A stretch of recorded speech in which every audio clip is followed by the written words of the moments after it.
Yeah. Man, forget this job, dog. Yeah. Working this graveyard shift, I hate it. 6 in the morning, I'm off, I made it. When I get home, I'ma make this clear. First thing I'ma drink is a Rainier beer. I ain't no lush. Shut up. Hello, it's Adam Morrison. When it comes to top-tier contracting, my go-to choice is McGillivray Environmental. I know a thing or two about excellence, and that's exactly what you'll find with Kip McGillivray and his team. They're not just any contractor, they're the best in Spokane and North Idaho. From start to finish, they ensure your project is completed with the highest quality results. With years of experience and expertise, they handle it all. New construction, meticulous repairs, asphalt paving for residential and commercial properties, excavation, and even environmental remediation. So why wait? Reach out to Kip McGillivray Environmental today by calling 208-556-6384 for your free estimate. Don't forget to mention my name, Adam Morrison, and experience the difference McGillivray Environmental brings to the table. Again, that's 208-556-6384, McGillivray Environmental. My number one choice for all my contracting needs. The Perimeter with Adam Morrison is proudly sponsored by New Love Coffee, serving exceptional coffee while supporting Gonzaga athletics through their partnership with the Zags Collective. New Love Coffee is a specialty coffee company with 3 locations in Kendall Yards, North Spokane, and Liberty Lake, Washington, offering crafted coffee beverages, tea, and delicious hand pies from Bean and Pie. Committed to quality, all their coffee is single origin and freshly roasted at the original Liberty Lake location. Here's the exciting part. You can now order their freshly roasted coffee online, with every purchase supporting the Zags Collective's mission to uplift Gonzaga student athletes. Try their half decaf blend, a perfect combination of medium roasted decaf and light roasted African coffee. Ideal for espresso, pour over, or cold brew at home. Coffee ships fresh every Thursday, so place your order today at newlovecoffee and zagscollective.com. And feel your mornings while making a difference for the Zags. The podcast intro song is Get Up by Jinx Universe. Listen to his music on Spotify and follow him on social media at I am Jinx Universe. Yeah. Man, forget this job, dog. Yeah. Working this graveyard shift, I hate it. 6 in the morning, I'm off, I made it. When I get home, I'ma make this clear. First thing I'ma Season 4, Episode 5 of The Perimeter, presented by McGillivray Environmental, Idaho Central Credit Union, New Love Coffee.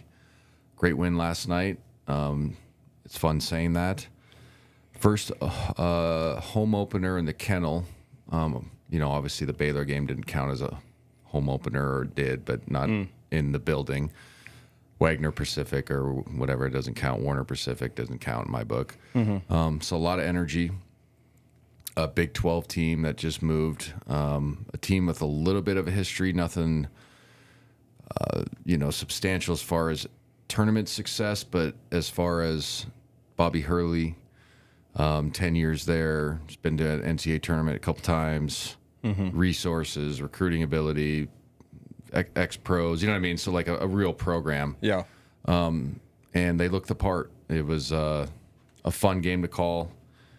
During the broadcast, the pregame especially, me and Huddy were kept saying, that this is going to be closer than people think. And, sometimes people just look at their box score against Duke when they played them in an exhibition. They got housed by like 60. But you just look at, they had a top, the Quentin's kid. Yeah, Quaintance, right? He was a McDonald's All-American. And then the Sandin kid was a high-level recruit as well. And then they had the kid who ended up having a really good game, Jihad. And I had to say that the right way. I'm not trying to be funny, but it's spelled like jihad. Yeah, it is. So I was like, jihad, trying to make sure I don't say that. Not just a weird way. Yeah, no, it's you get what I'm saying? It's a unique name. It is a very unique name, yep. Very unique name. So anyway, he averaged 18 and 10 at Ball State last night, had a terrific game. I'll get into it, obviously. And so this was a team that was 14-18 last year. But like with every new season, especially with these bigger programs with NIL and location, like I said, they have a chance to reload. Yeah. And it looks like they're going to be a lot better than they seem in the Big 12. Then also, too, when you have these big conference teams, this is not even like a exaggeration just to make ourselves sound better. They all have athletes. Yeah. There's not like a team where you go like, no offense, but like where you play a Pepperdine, you're like, well, they're post players 6'7", and you know what I mean? He's going against Graham Eke and Braden Huff. Good luck. You don't have that. They had 6'10", 6'11", 7'1". The Phillips kid was 7'1" or whatever, I think, or 7 foot. It's I was a little bit scared of the matchup as far as athleticism. We have great athletes. That's not what I'm saying, but just they can match ours. And then I've talked about this maybe a little bit before, like an adrenaline dump when you get in your first home game, and then coming off of, man, you guys are really good. Beat Baylor by 38 first time. Highest win margin, 10 points, or top 10 team. Blah blah blah. So not that our guys are never focused, but it's human nature. Yeah. And so going in the game, I was not concerned, but I was like, this is probably gonna be a fun game, more than people think. And it turned out to be. The first half was a little bit sluggish start for us. They got up, I think, 8-1 or 7-1. Really couldn't get anything going offensively. Just missed shots. Wasn't like we were, completely out of rhythm. We had 3 early turnovers, and some of them were, simple mistakes. I call them end-line turnovers. They're not the worst. Obviously, you don't want to have them, but they're not like guard to guard where they lead to sprint out layups. They're, one Ben Gregg had a lob attempt to Graham, and Graham didn't release. Okay, out of bounds, we get separated. You know what I mean? Like they're not the worst. Like there's a variation of how bad turnovers can be. And I know that sounds funny, but it's the truth. But just a little bit out of rhythm. But I was impressed with how good that Quayton's kid was early. Because he's 17, which is crazy. Youngest kid in NCAA, right? Yeah. College basketball. He reclassified, so he'd technically be a senior in high school. And just a quick note, listeners of the show probably understand, like Cooper Flagg for Duke did that. It's for if you're a special talent and you think you can get to the NBA, or you're like probably going to get to the NBA, it's just to start the clock earlier and get the money quicker. Yeah. And have one less year on your body that doesn't get paid. Yeah. And I know it sounds selfish and stuff, but like if you're gonna go make $200 million, let's go get $200 million, and then you have another chance when you're older, if your career goes great, where you can get your third contract, like Kelly Olynyk, or you know what I'm saying? Like that's probably sometimes like 50, 60, 70, 80 million dollars more. Yeah, which is crazy to even think, but like if you're that talented, you got to make those type of decisions. Yeah, he's a projected lottery pick. Yeah, and he looked the part in the first half. Yeah, and up on press row, like it's usually it's all the local media, and there's always spots for scouts, and there was a lot of scouts there last night. Yeah, no, he looked the part. I was impressed with how he moved. I didn't think he was a double team type of guy, but it was like, oh, okay, I could see how this, McDonald's All-American, how he moved and body type, and had 9 points in the first half, played terrific, 3 of 5. He scored really early. Didn't really have as much lift as I would like around the rim, and that's not a knock.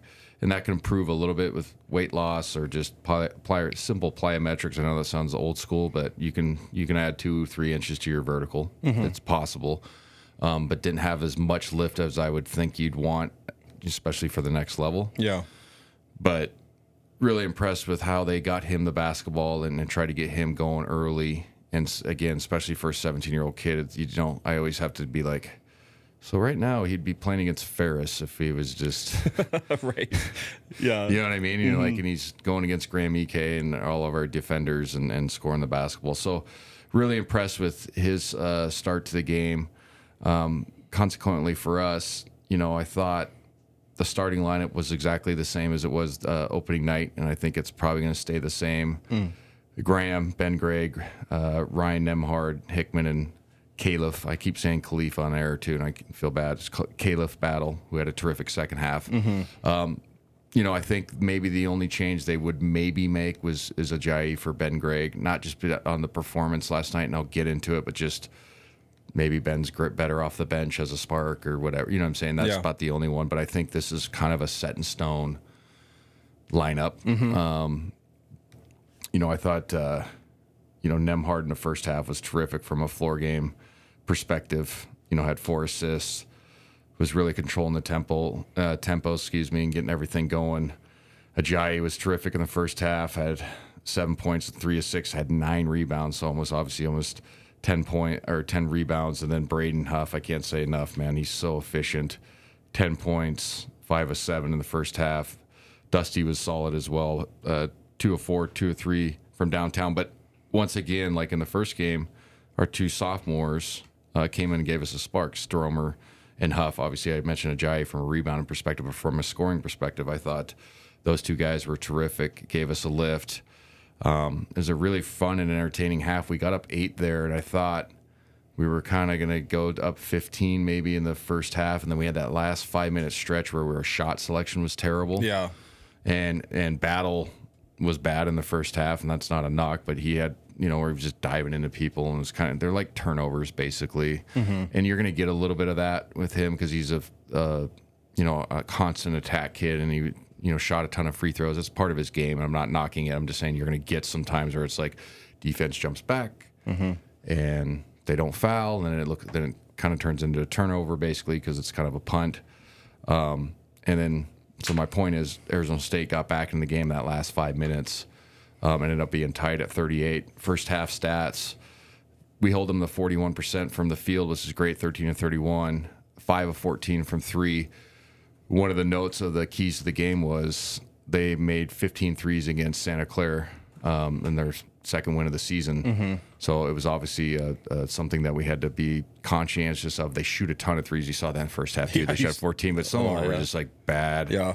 Like just early in the shot clock. And I get it. It's different. And, it's not a knock on Hurley or his style, but I'd looked at, I when I call games, I try to look at, like, I side eye and look at the benches, you know what I mean? Just try to give people a feel. And, like, I watch when the coaches, like, eye roll and, like, guys would go up and he's like, oh, my God, this is such a bad shot. You know what I mean? Like, I saw a lot of that. Yeah. It was kind of funny.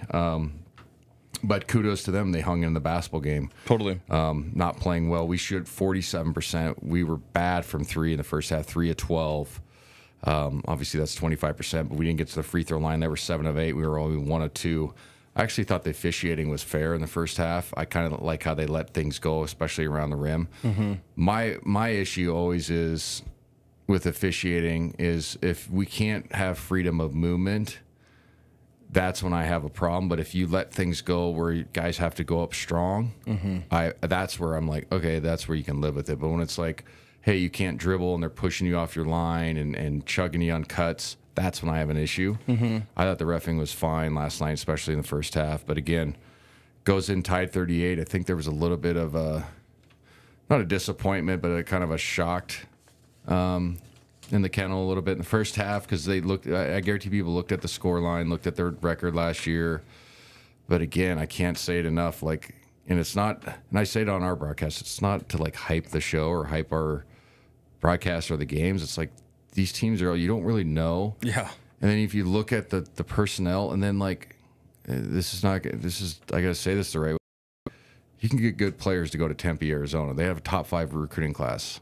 So every year you can reload. If you have a bad down year, hey, come to Tempe for a weekend.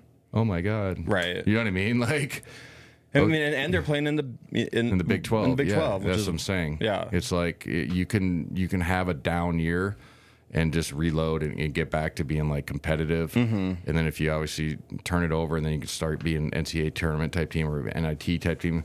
And that's what I think this team is. Yeah. Just looking at them at first off, and then the first half was like, yeah, this is a good basketball team. And I don't know how many games they'll win in the Big 12, but I know they won't be bottom feeders. No. You know what I mean? Unless they have some unfortunate injuries or anything like that. But I thought it was a fun, entertaining game in the first half. Coming in the second half, I kept waiting. Okay, let's see what kind. The Perimeter will be right back after a word from our sponsor. Going good? Thank you. Yes.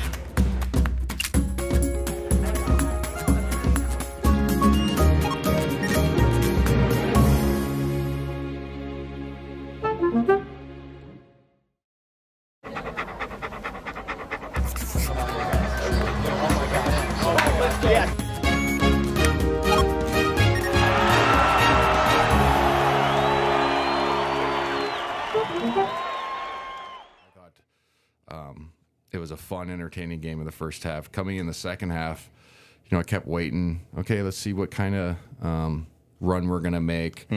I mentioned Battle was terrible in the first half. He goes 0 for 2, has 5 rebounds, plays 13 minutes. Got it going in the second half, goes 4 for 8, 3 of 6 from downtown, 8 for 8 from the free throw line. That's part of his game, and ends up with 19 points. Really sparked everybody with that lob dunk, which was fantastic. It was one of the better ones I've seen in the kennel in general. I was trying to think of who's had a better, I mean, BC had some, obviously. There's been some, but I'm like, as far as like a lob, and he kind of like paused midair and barely turned it over, but he was so high because it was like it was cool. From upstairs, like, it looked like it was just going to go over his head. Yeah. But he was, I don't know how high above the rim he was, but he was up there. Oh, yeah. It was cool. It was really, really cool. And Huddy had a great call on it, and it was cool. And obviously, it was a great sequence of the game. We get a steal a half court, and, there's a lob dunk, and it gets everybody going. Because they got up, I think it was 6 with what, like 6 minutes to go around there, 5 minutes to go. Yeah. And we made enough plays, to get back in the game. But overall, the guys off the bench were terrific.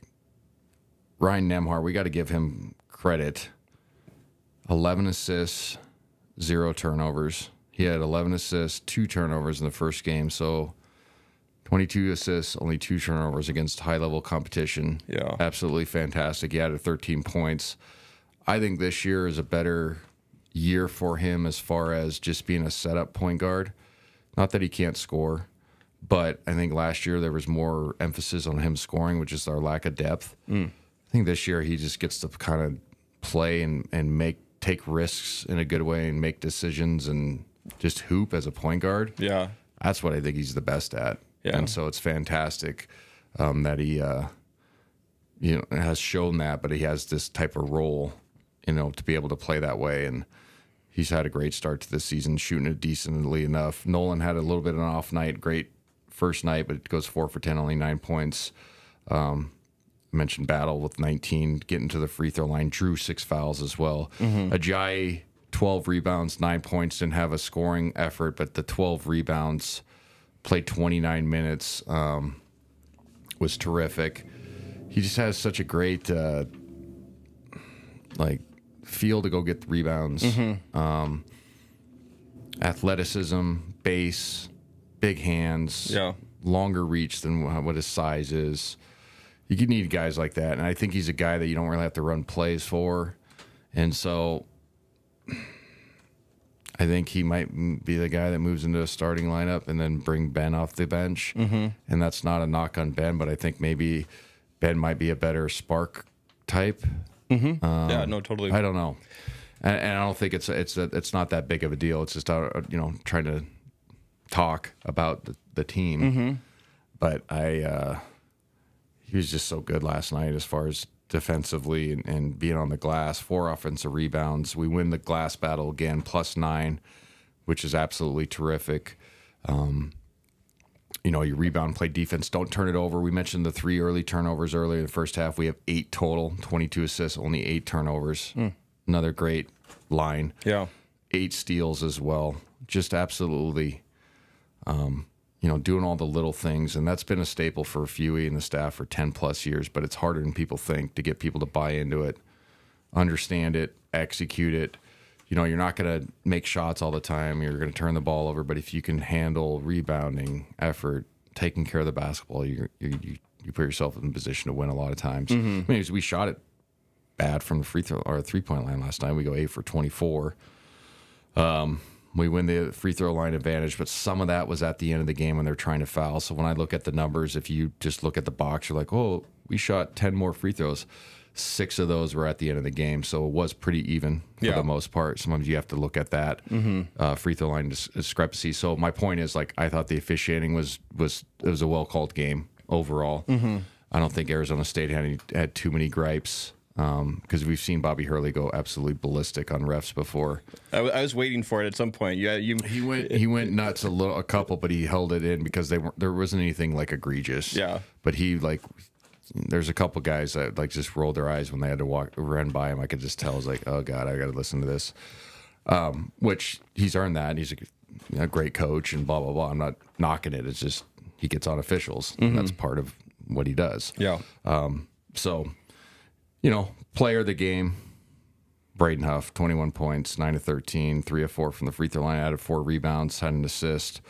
Just super efficient. Him and Nembhard had, I think it was at least 5, maybe 6 pick and roll situations where Ryan would either wait slowly or he'd hit him on the short roll. And I don't think people realize how hard that is or how much of a luxury it is to be able to hit a guy on the short roll. And what I mean by that is it doesn't always have to be like when you think pick and roll, sometimes you're thinking like you hit the guy and he shoots a layup. Like defenses are good enough on the weak side now that you can't always have that, and that's not going to be there. Sometimes you got to hit him at 8 feet, 10 feet, and he's going to either take one dribble or he can just catch and go right up. That makes it really hard on the defense because then you got to come all the way up, and then it gives your skip pass, corner. Like it just, the guy in the split line has to make a harder decision. And if you look at the NBA Zag guys, who's good in the short roll? Domus, right? He catches it and he does all that spin stuff, but that's what it is. It's one-on-one. He catches it and he's one-on-one against somebody. BC, Rui was good at that. You know what I'm saying? Yeah. So, like, it is a skill set, and it's harder than people think, and it's unique. And they executed that, like, at least 5 times last night. It was beautiful to watch. And the best part about Ryan on that is he waits for the passing opportunity to get there. So he gets the guy on his backside. He's like, here, and then Braden kind of holds because they've seen if they're switch or not. So he seals if they switch, and if they don't, he can do the pocket pass. If not, he waits. Boom, they get layup or a little floater. It was fun to watch. It was very fun to watch. Yeah. I made a note because I know we like Braden Huff should. I mean, he got his minutes last night. He did get his minutes. But in the first 5 minutes last night, he had 8 points. Yeah, no, they ran a play to him right when he went in and he scored. I mean, that's how good he is. Yeah. They ran like a screen the screener situation that they run with Hickman. It's America's play, screen across, screen down, and then you got to guard one of them. And he scored on it, and it's like, okay, he's rolling. He played the majority of the minutes. I mean, the 2 starters, EK and Graham played 13, and Ben played 10 and a half. And Graham was fine. He was 4 for 6, had 9 points.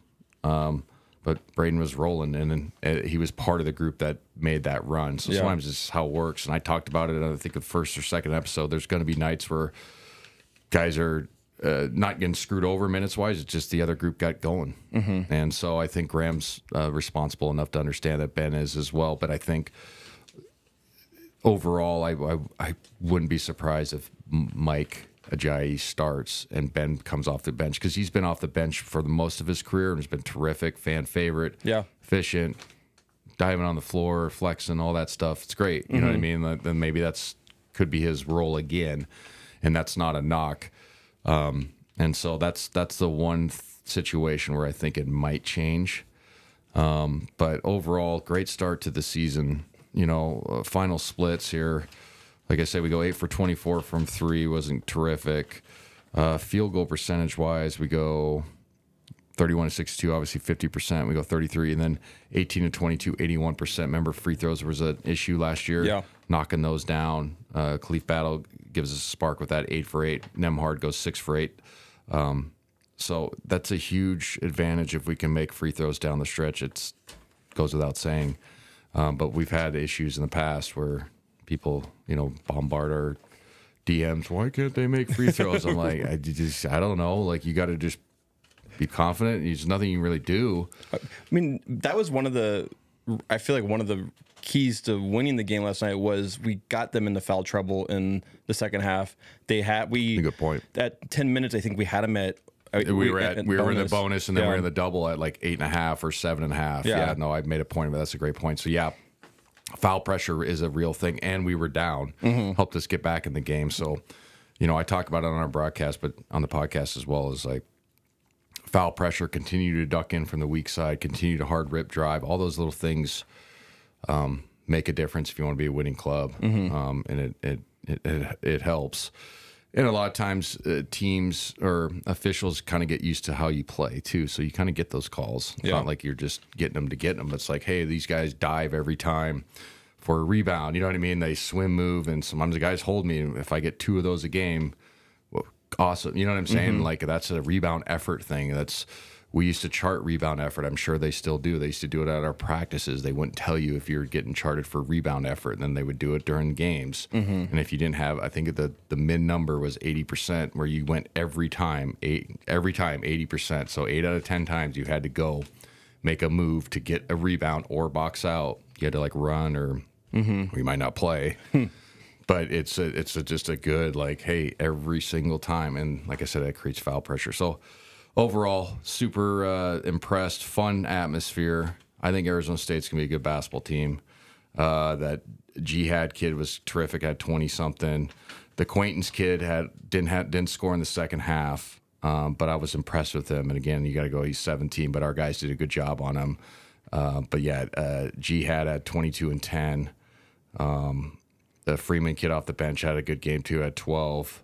But again, we hold them to 47%. They shoot it well in the second half, 53, but 47 overall and 31 from 3, only 9 of 29. So great defensive effort. Super excited about this club. It's fun to watch. It was fun in the kennel. I'd rather have games like that. I've said that a million times on this show. It's so much better than a blowout. I don't care even if it's a good team. Like, it's just not fun to call, and it's like doesn't serve a purpose. No, it doesn't. No, and I mean, I thought something that was very interesting before this game was that ASU played Santa Clara, only beat them by I believe 4 points, 6 points. But like, I mean, it's going to be that was a good club. And what do you say to people who like after the Baylor game we beat them by 38, and then I think there's this idea that like we're just going to start blowing everyone out now. It's just setting expectations. I think this was a good. Not a wake up call, but like all these kids are really good basketball players. Yeah, 100%. And sometimes it's matchups. Yeah, and then also too, we've talked about this at length. And as a fan, don't you want more games like this? Yeah, you know what I mean. And like, and I've met fans, and God bless them, but you know, we only beat San Diego or Pepperdine by 12. What the hell? And it's like. Okay, we were on the road. They were hyped at their own building. You know what I mean? And sometimes I'm just like, man, like, do you want to watch a 30-point? Like, and these other kids are good basketball players too. And it's like this is not like a pro sports things where we get all the good free agents. Like these are all the same age kids. They're good players, and the margin of going to Gonzaga and going to another tier D1 is not that great. It really isn't. Right. And sometimes there's diamonds in the rough and blah blah blah. Kid has a good night. You can just go. There's a million reasons. So totally. I think last night was terrific. It was a fun game to call. Like I said, I was really impressed with Arizona State. Not just the scoreline, just watching them. Guys standing up cheering for each other. How defensively they were pretty good. Inside presence. It's like how this team is not a 14 and 18 type team that they were last year, and so. I think they'll have a better year. I think they could be a 20-win type team season. I obviously haven't delved into their non-conference, but the Big 12 is hard. So if you go 9-9 in that conference, you had a good year. And that's people are like, what? Remember the year we played TCU? Yeah. In the second round? They were 9-9. It was their best year in the Big 12 ever. And they were like celebrating it. And then you watched them, you're like, oh, yeah, this is a really good basketball team. And they were 9-9. Yeah. It's crazy. That's how good that league is. Like, it's a hard league. So... Great win for us. Great performance by Huff. Great performance by Battle. All-time dunk in the kennel. Nembhard's rolling from a floor game perspective. Happy for him. He's a good kid, good player. So, yeah, I'm really excited about this club. I think we remember the whole theme was going to be who's going to play. I think we got that solved. We got it solved. I mean, for right now until I don't think anyone's coming off the bench. The only thing would happen is if someone got injured. Yeah, and we don't want that to happen, obviously. So I think that the lineup's kind of set. I think there's going to be variations of minutes played, like we saw Graham, and I just mentioned Ben Gregg, who weren't bad. It just the other crew was going. Jai and Huff were going. Yeah. And so sometimes that's just the way the cookie crumbles. And also, too, Lo, if you're Ben Gregg, you got to, you got to be ready to go. and not saying he wasn't, but I'm trying to say is like his, I think his leash is a little bit shorter this year, just based off personnel, nothing his fault. So, step up and knock down shots, which he's done in the past, and get fired up and get rolling. He was terrific against Baylor. Really got us going, especially the crowd. Do that stuff, and he'll stay on the floor more. But do you think Braden will be getting more time now? Do you think that's gonna... I think you have to consider him the 18 to 25 minute range. Yeah. He's just too efficient. And honestly, I think he's gotten better defensively. He's never going to be terrific. And how do I gotta say this right? He's never going to be like an all-league defender, but he's not like a sieve or just terrible. So sometimes you have to step back as an analyst or as a coach. I'm just putting a coach hat on right now. If the guy, guys aren't, if they're not scoring 40 on him, like, okay, you know what I mean? Like, you can't just always be like, well, you can't play defense. Like, well, he's giving you like super efficiency on the other end. And if he's at least making guys miss, like, what else do you want? And I think that's where he had to get to from last year. That was his biggest hurdle last year, that Fewy. Remember, sometimes Fewy wouldn't play him very much. You're like, why? He's like, well, I knew why. Is if they, every time he checked in, teams would go at him. And it's not like he was just terrible, but it had to be like, hey, you got to show a little bit more toughness, which he's a tough kid, and put on more weight, more tone is what he is. And just be more experienced, and then you become a better defender. So I think he's going to move in the 18 to 22 minute range every time. He was so good last night. I just love his game. I always have. Yeah. If everybody's listening to this show I always say I'm going to start a protest if he doesn't play like 20 minutes a game this year. Well, what do you love about his game? I think you've talked about like what like in specifics. I love lefties. I think it's unique. I think it's, especially in the post, I think it's hard to guard. It's different. I've coached lefties before. I've played with lefties. It's just different. That part is cool. I love his footwork. He's got all the spin stuff. He's got the weird, if he steps and it kind of falls down, he can still get it up off the rim. I think it's a skill thing. His touch around the rim I love that as well. Like, a lot of his shots hit the rim and they still bounce in, and he makes the weird 6-footers, the 8-footers, the 10-footers. Those are hard shots, and not a lot of people can make those. It's either dunk or not for bigs. And so I like skilled guys, obviously. Obviously he's a good kid. Just being around him a little bit. His parents are cool. Talked to his parents a couple times. Really nice people. So that part that helps. You know what I mean? Like, you're rooting for him. But I just think having a redshirt year is harder because he was Illinois Player of the Year, I believe. In a state like that, you're pretty good. It's a saturated deal, and to be able to come here and still redshirt, have the maturity to do that, and then not play very much last year, but still be really efficient. I root for kids like that because he wants to get better. He understands the plan. He understands the process. And so I just always thought he was a great player. And so I love efficient guys too, though. I mean, but it's also like, man, you throw it to him and he just sees the floor well and can score. I love floaters and all that shit. You know what I mean? So that's a fun player to watch. But really excited about this team. We got 2 games coming up that we're going to talk about real quick. One of them real quick. UMass Lowell. They're from Massachusetts. That's all I'm going to give you. They beat St. Peter's 81-74 in St. Peter's. Played in the first round of the NCAA tournament. Was it last year? Yeah, St. Peter's. They played Tennessee in the first round last year and lost. But they're in America East. They won the championship. No, they didn't win the championship last year. Sorry. No. There's just, it is a team like you just don't know much about, and that's about it. And I'm sure they're great. I'm sure they're nice kids, but not saying I hate the word, but we'll be heavily favored. And so there's no point for me to try to like break down UMass Lowell. It's a way. People are like, oh, turn the podcast off. This sucks. So we'll get into San Diego State. We're playing next Monday. Obviously, a team that we've played. They beat us in the kennel last year, right? Is that right? Yeah, they did. Yes, yeah, they did. And then we lost to them at their place. I think it was 16 or whatever. It was the BC. I think it was the Elite 8 year. that we lost to Texas Tech. I think it was that crew because I was on. Yeah, it was my first year doing radio, I think.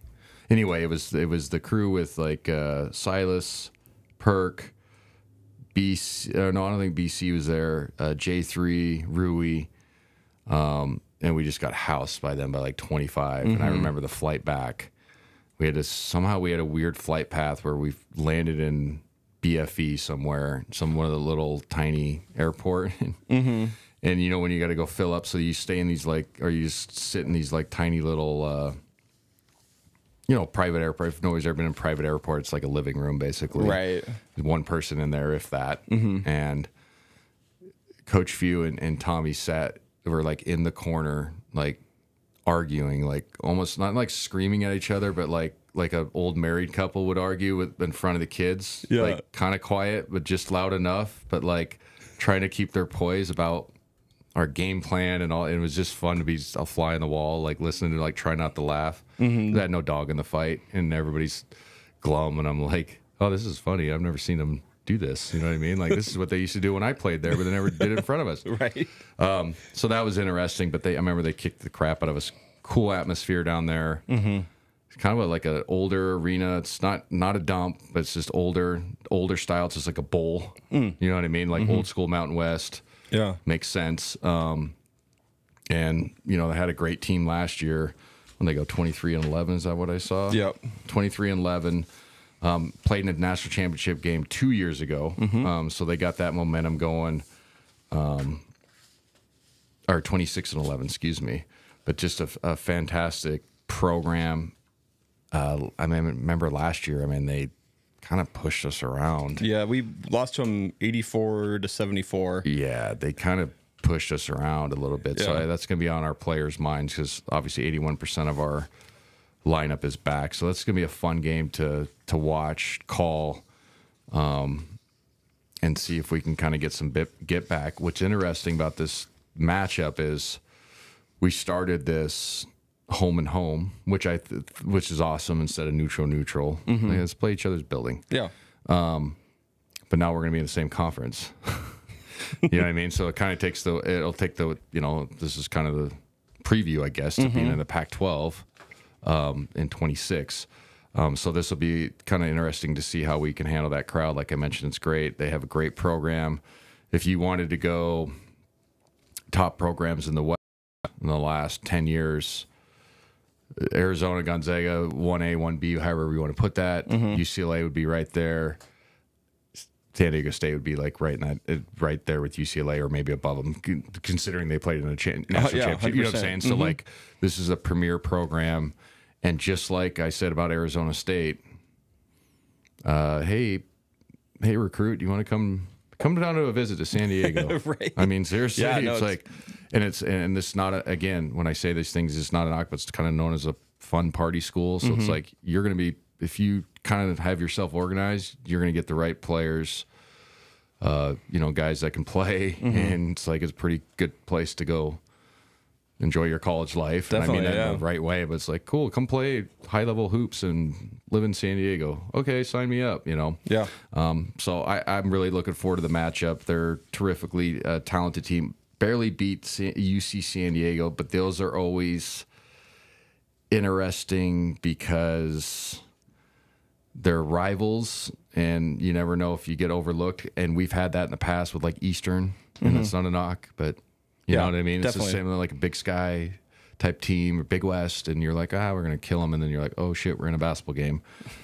If you look at the numbers real quick for the UC San Diego game they just had on the 6th, UC San Diego shot 6 for 33 in the first half, and San Diego State shot 9 for 28. Oh my God.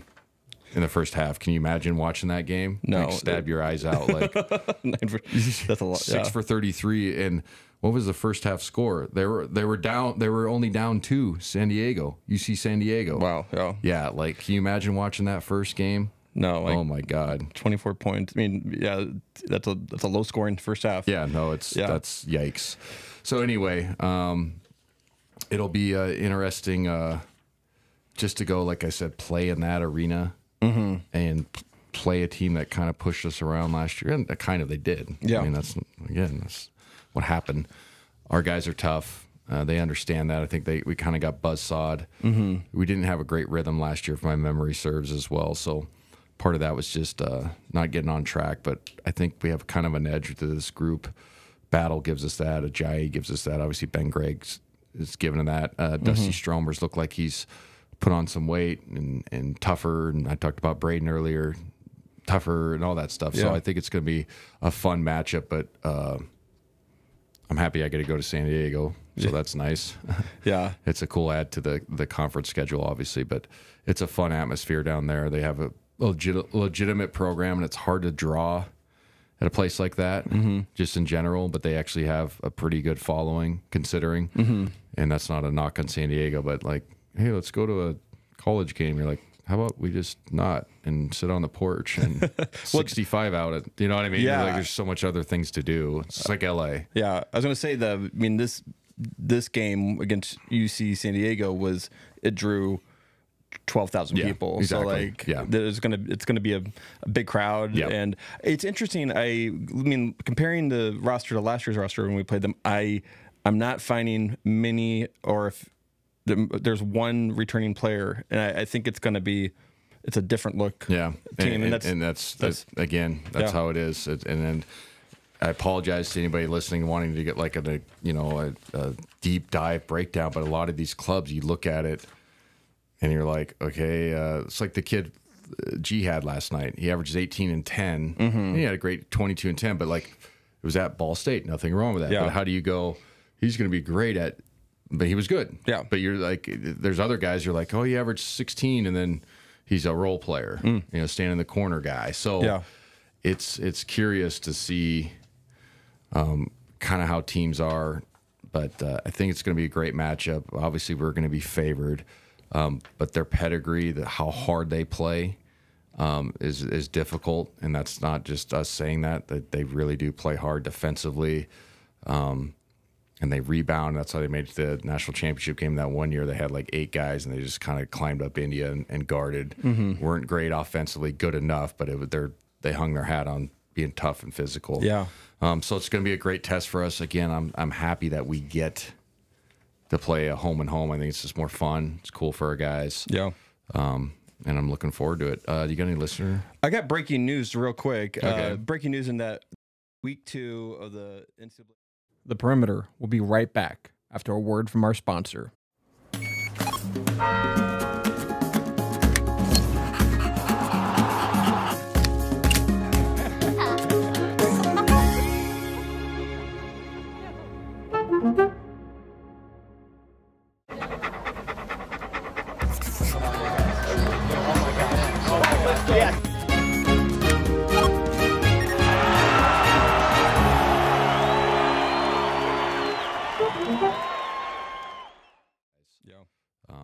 And I'm looking forward to it. You got any listener? I got breaking news real quick. Okay. Breaking news in that the week 2 of the NCAA basketball rankings came out. Gonzaga moved up to number 4 in nice. the AP top 25. And 5 in the other? And the other one has not been released yet. Oh, cool. There's no poll released during this week. So yeah, but I was looking at San Diego State's not on there, and Baylor went down to 12 after the loss. Makes sense. But Baylor, Huddy's made a good point last night. It's the win that'll keep on giving. They just beat Arkansas. So like that Baylor win obviously is terrific, but they're a better team than us beating them by 38. And I've said that, you know what I mean? Right. But it's great. So I do have one question. It comes from YouTube, and it's a long-winded question, and I think it's a question a lot of Gonzaga fans have, is that how can Gonzaga torch Baylor but have lost to them in the NCAA championship? He said the comparison is when we lost to UNC in the championship, we then beat them at home a couple years later. How can that be? Like, why can't we beat these teams when the game really matters? I think that year, the COVID year that they beat us, they had a terrific. I mean, personnel-wise, these teams are very different. Yeah. They had the kid that played at Sacramento for the Kings. I don't know if he's still on their NBA level point guard. And then they just kind of got us out of our rhythm. I don't think can beat us like when it really matters. It was just a bad matchup. They beat us in North Dakota or whatever that game was. The year before, we were up 7 with a minute to go, and we ended up losing by 1. They score 8 straight, obviously. Yeah. But I don't think it's an issue of like not being prepared or too big for the moment. I think personnel wise it was way different at Baylor. Yeah. And we showed a physicality that we haven't had in a bit. Yeah. As far as being able to kind of out athlete people and push people around, you mix that in with skill and style and all that stuff, chemistry. So yeah, that's a hard question to answer really, because it's kind of a multifaceted response. Yeah. There's a lot of context to that. But it's a fair point, but it's also like, did we play Carolina right after? No, I think it was 2 years later. Yeah. It's a different team. It's a very different team. Like, it's a regular season game. It's just different. And let's just be honest. This is not a hot take, but like, if you go back and watch the Carolina game, that's the one that's the coin flip for me. That the guy stepping on the line. Right. And I don't want to get into it because it's old news. How many fouls there were? You know what I mean? All that stuff. Yeah.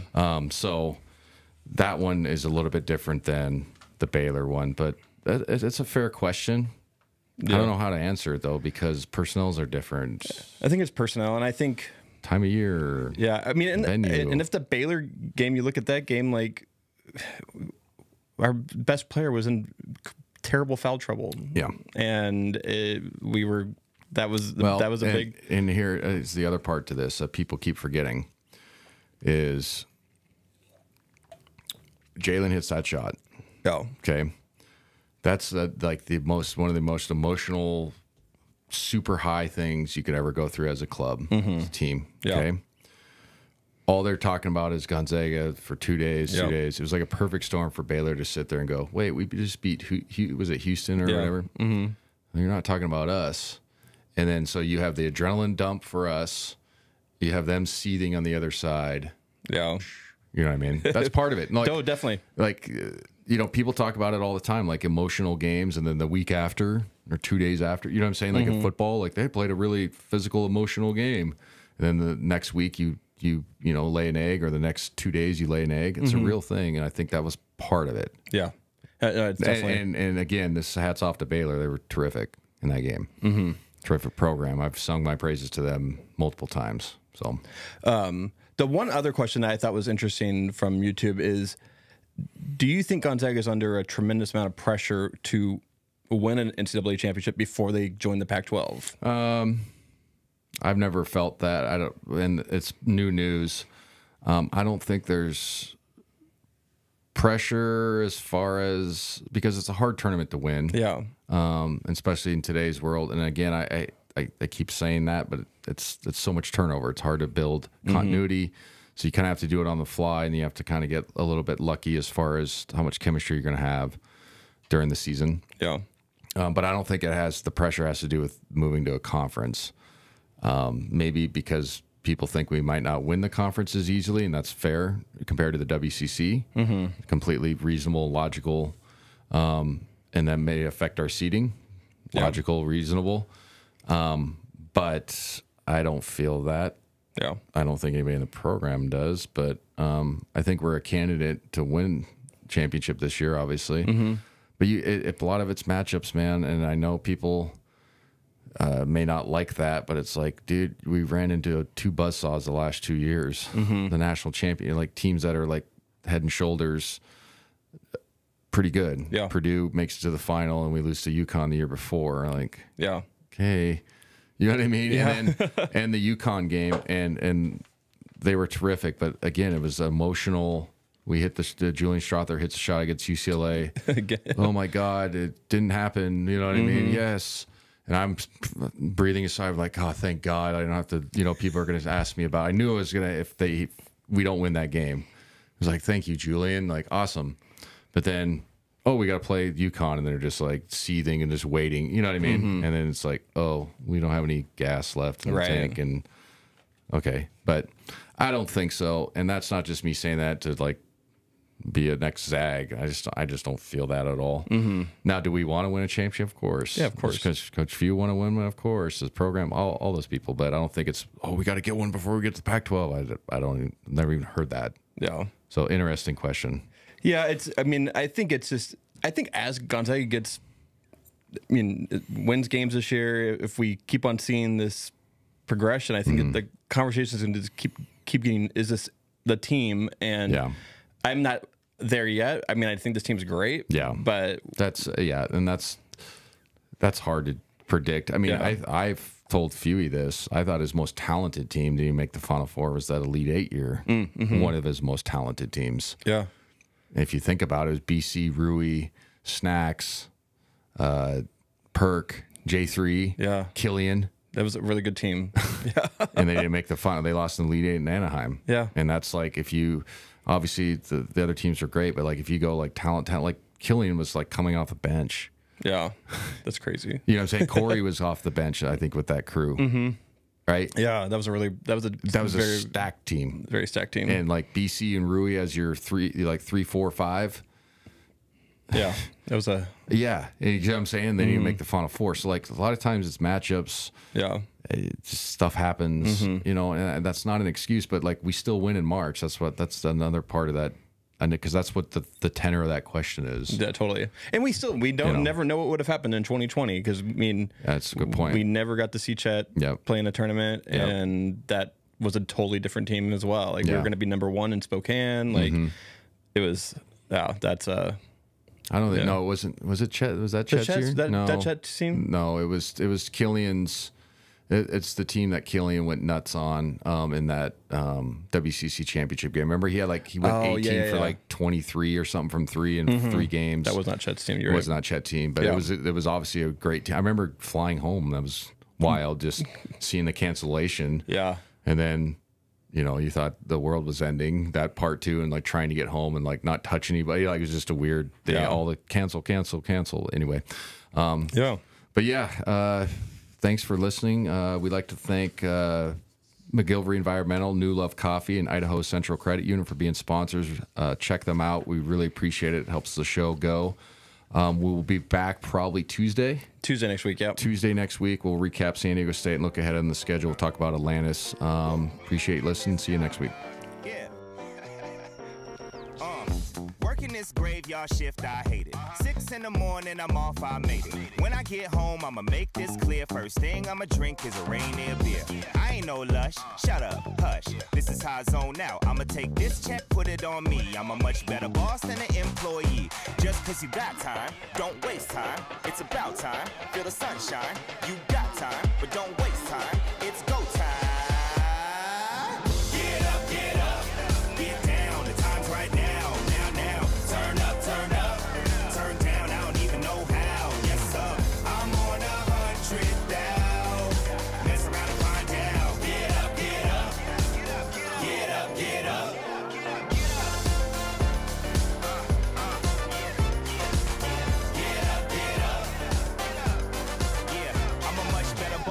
Employee, I'm an employee cause I go OD on a BEAT. I'm a young OG.